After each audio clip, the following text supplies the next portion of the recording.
nating makausap via Zoom si Coach Eds Walda para magbigay ng update sa Pinoy riders na sasabak sa ongoing Asian Road Cycling Championship ngayon. Dito yan sa Thailand. Yes, oo. Coach, good morning po. Good morning po sa inyo dyan. Coach Eds. Hi, good morning po, Miss Meg and Sir. Good morning po. Coach Eds, kamusta naman dyan? Naku, blooming si Oo, Coach Ed. Okay. Okay naman po, balik ka darating lang namin kagabi. I'm with Ronaldo Valda, who will be competing in Masters category, and Marvin Mandak for the junior category po. Coach, can you give us naman a backgrounder sa ongoing tournament dyan sa Thailand? Yeah, this is the Asian Cycling Championship. So, may mga riders na tayo na naglaro dito with the Philippine national team. So, yesterday, it was Kim Bonilla who got 5th place sa individual time trial ng under 23. And then, the other, and also Plastina for the junior category who won the Batang Pinoy. And then the previous day, we have Kalia as well for the Masters sa individual time trial. So for today, ang maglalaro is si Joshua Pascual for the elite for the elite category ng time trial. And then for tomorrow walang maglalaro. And then the next day, yun nga, yung dalawang riders na natin from the Go for Gold who will be competing, si Marvin Mandak and then si Ronald Walda pagdating ng hapon. Coach, pwede mo ba ibahagi sa amin kung gaano kataas yung level ng competition dito sa Asian Road Cycling Championship sa Thailand? Actually, for this year, ang dami nag-participate na bansa. If I'm not mistaken, 31 countries yung nag-participate for this year event. So importante kasi siya lalo na at start na ulit kasi ng Olympic qualifying points. So talagang sa ngayon, marami na talagang naghahabol. Ngayon pa lang marami na pumupondo, 'di ba, na mag-qualify for the next 4 years Olympic, 'di ba? So yun, it's really exciting kasi syempre lalo na kami na I think nung huling sumama kami for the ACC 2018 pa, which is one of our members ang nagbigay ng medal, which is si Luis Krog for the silver. So we're hoping to replicate that or mas mahigitan pa yung resulta natin last 2018. Coach, so far po, ano po yung bansa na nakikita niyong best contender natin na, or meron na rin po ba kayong mga cyclist na minamata na kailangan ninyong bantayan? Actually, for this year's event, Thailand syempre home country nila, 'di ba? So talagang sila yung tinitingnan namin na magiging competitor namin dito pagdating sa Masters category. And then also Malaysia, malakas din sila kasi mga dating pro riders din naman yung maglalaro for the Masters. And then for the junior, so we have the Iran riders, malakas siya. And then Indonesian, Thailand, Mongolia. Yan yung mga nakikita namin ngayon na siyang magiging competitor pagdating sa junior. Oo. Pero, Coach Eds, pwede niyo ba ibahagi sa amin kung ano pa? Kung ano ba yung mga main challenges natin dito sa Asian Road Cycling Championships? Ano ba yung mga challenges na i-face natin katapat itong mga bansang to katulad dito sa Thailand?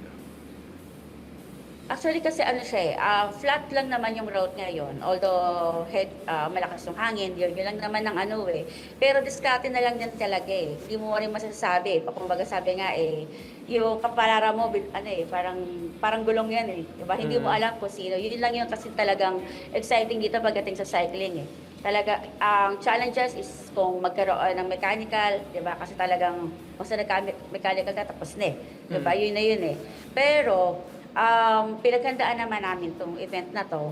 So, we're hoping talaga na makapag-deliver, lalo na hindi naman talaga kami member ng national team, pero still we are being given the opportunity to compete, di ba, alongside with the Philippine national team.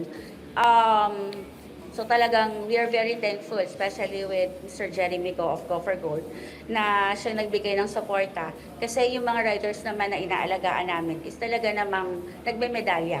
Like with Marvin Mandak, dalawang medalya from the Batang Pinoy, and then all year round talagang binantayan namin yung performance ng bata. So talagang para sa amin, deserving yung bata na makapag-compete dito together with the national team. Coach, tama kayo no, dyan sa Thailand, very intense yung weather, sometimes humid, sobrang araw. Ngayon naman sabi nyo mahangin. And you prepared Yes, for oo. for that kind of weather. Naaral niyo po ba yung ruta nyo before the tournament itself? Actually, yes. Kasi nagdito rin kami last year. So, same route na nilaruan namin during the Thailand Cup. So, alam na rin namin yung rota nito. So, ahead of time, nasasabihan na rin namin yung mga riders kung ano yung right route, di ba, yung possible challenges na pwede nilang ma-face dito sa lugar na to. Kaya nga kahit na medyo late na kami na nagpunta dito, hindi siya magiging hadlang para hindi ka makapag-perform. Coach, without being spoiling yung strategies natin, pwede nyo ba ipahapyaw sa amin kung ano ba yung mga strategies or techniques na gagamitin natin dito, lalong-lalo na sila Marvin and Ronel dito para makapag-perform ng maganda sa kanilang mga respective categories?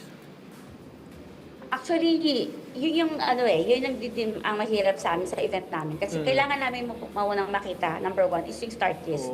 Kasi yung start list kasi, hindi pa rin namin siya nakikita. It's not yet being released. So we're hoping na makita siya today, yung start list. Kasi without that, hindi mo rin malalaman kung sino yung mga, di ba, kahit sabihin mo sa mga riders na, totoo ka lang, sama ka lang sa breakaway. It's not possible just like that without being na makita kung sino talaga yung mga riders na magiging competitor nila for that event. Coach, si ano lang po ba? Si Marvin and si Ronel lang ba ang only representative natin sa Go for Gold for this Asian Road Cycling Championships? Yes, silang dalawa lang ang members natin na kasama dito sa event na to, which is for the juniors and the masters category lang. Yung chances po nila, ano po yung prediction nyo na somehow nakita nyo na yung ibang competitors nila? Yeah, actually, we have high hope, honestly. We have high hope with them. Kasi nga, pinaghandaan naman namin.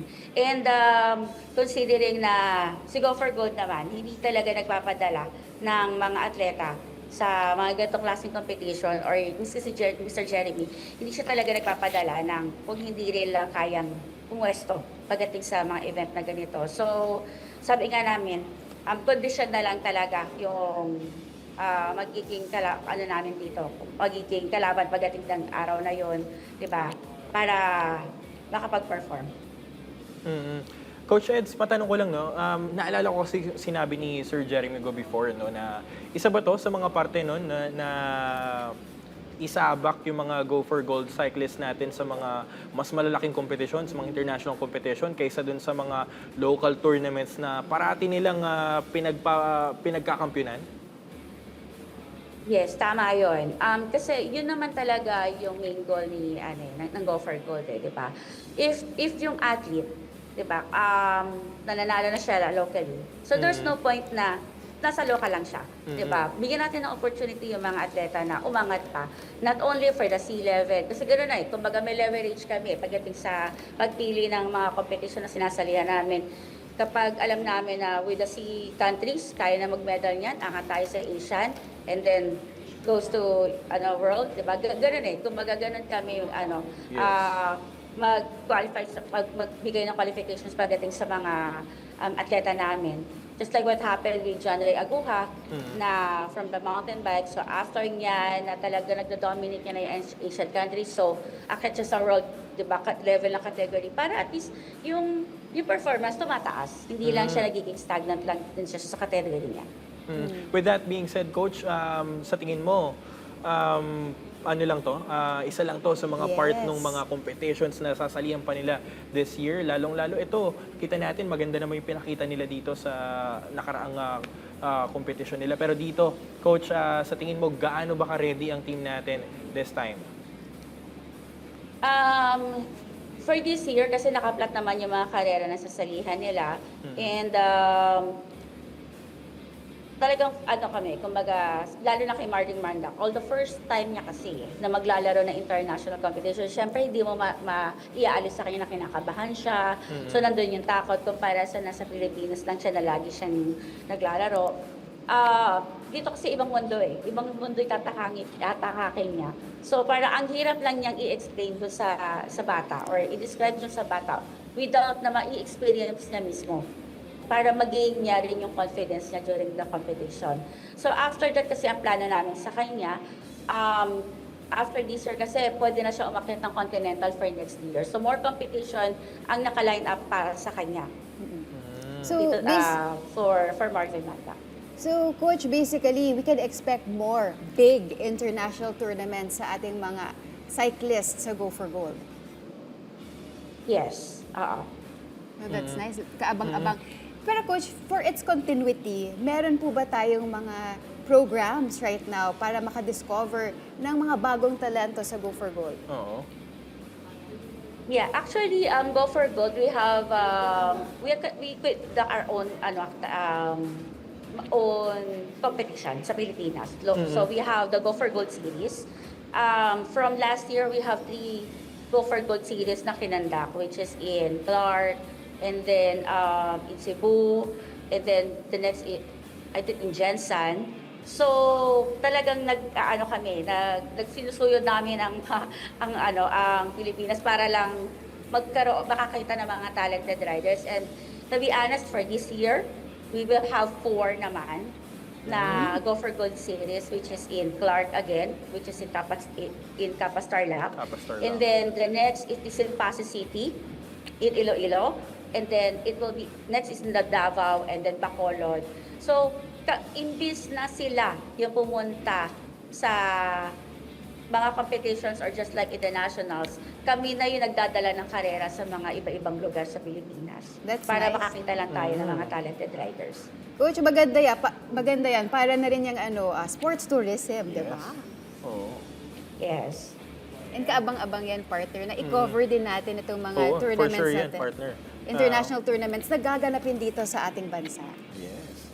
Pero Coach, meron po ba kayong mga last message po about dito, lalong-lalo kila Marvin and si Marvin and Ronel?